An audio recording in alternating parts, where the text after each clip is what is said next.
अस्सलामुअलैकुम वरहमतुल्लाहि वबरकातुहू। दोस्तों, बहुत सारे लोगों का यह ख्याल है और उन्होंने हमें कहा भी कि हज़रत, हम 5 वक्त की नमाज बाकायदा पढ़ते हैं, नमाज के बाद दुआ भी करते हैं, फिर भी हमारी दुआ कबूल नहीं होती है और हमसे बहुत सारी गलतियां हो जाती है जो कि शरीयत में हमें मना किया गया है। हम बुरे कामों में फंस जाते हैं। उसकी वजह क्या है?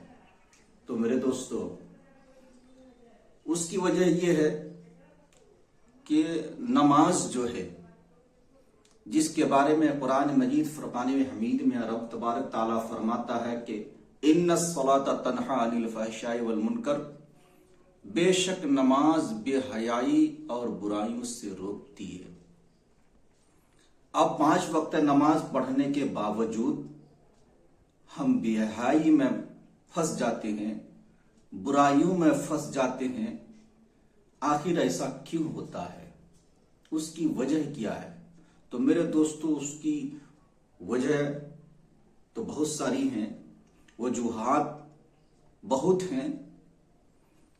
सबसे पहले ये बात जानिए कि हम नमाज पढ़ते हैं, रब का वादा है कि नमाज पढ़ो, नमाज के बाद जो तुम दुआ मांगोगे मैं तुम्हारी दुआ को कबूल करूंगा।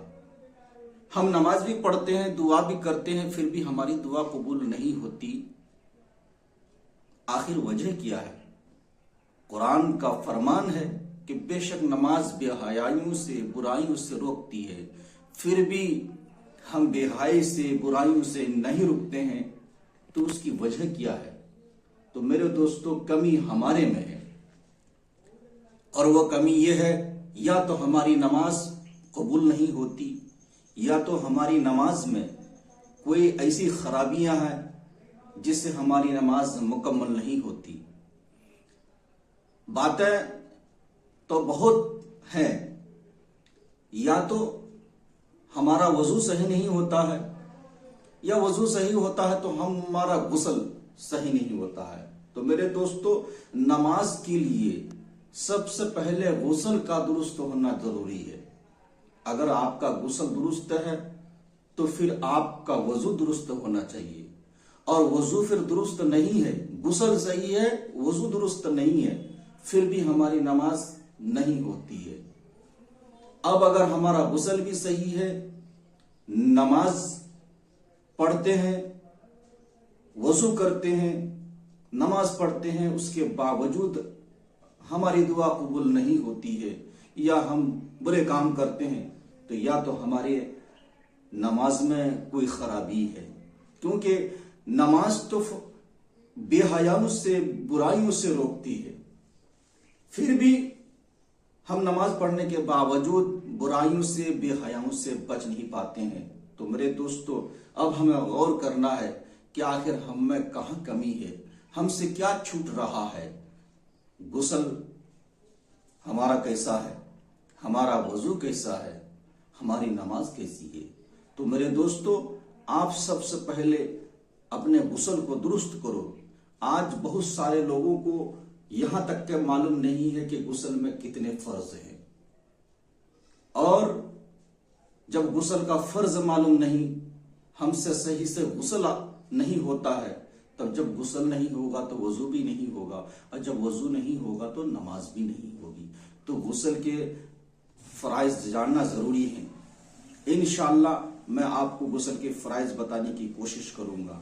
और एक बात ध्यान से सुनिए कि आज हमारे अवाम जो कहते हैं कि हमारा जो है वजू या गुस्ल हमारा दुरुस्त नहीं है, वजू और गुस्ल में हमारे कमी है, तो आप तमामी हजरात को मैं गुस्ल का तरीका बताऊंगा, वजू का तरीका बताऊंगा और नमाज का तरीका बताऊंगा, और गुस्ल के सारे असबाब मैं आपको बताने की कोशिश करूंगा कि गुस्ल के असबाब कितने हैं, गुस्ल के फर्ज कितने हैं। उसके बाद वजू के फ़राइज़ बताए जाएंगे और वजू कैसे टूटता है मैं वो भी बताऊंगा। उसके बाद नमाज के फ़राइज़, नमाज के वाजिबात, नमाज की सुन्नतें, नमाज के मकरूहात मैं अपने चैनल के ज़रिए मैं आपको पहुंचाने की कोशिश करूंगा। मैं अगला वीडियो में गुस्ल के फ़राइज़ बताऊंगा इंशाअल्लाह ताला। आप से मेरी गुजारिश है कि हमारे चैनल से जुड़े, जिसका नाम फलाह दारैन है। हमारे चैनल से जुड़े और हमारा वीडियो जो कि है शेयर करें।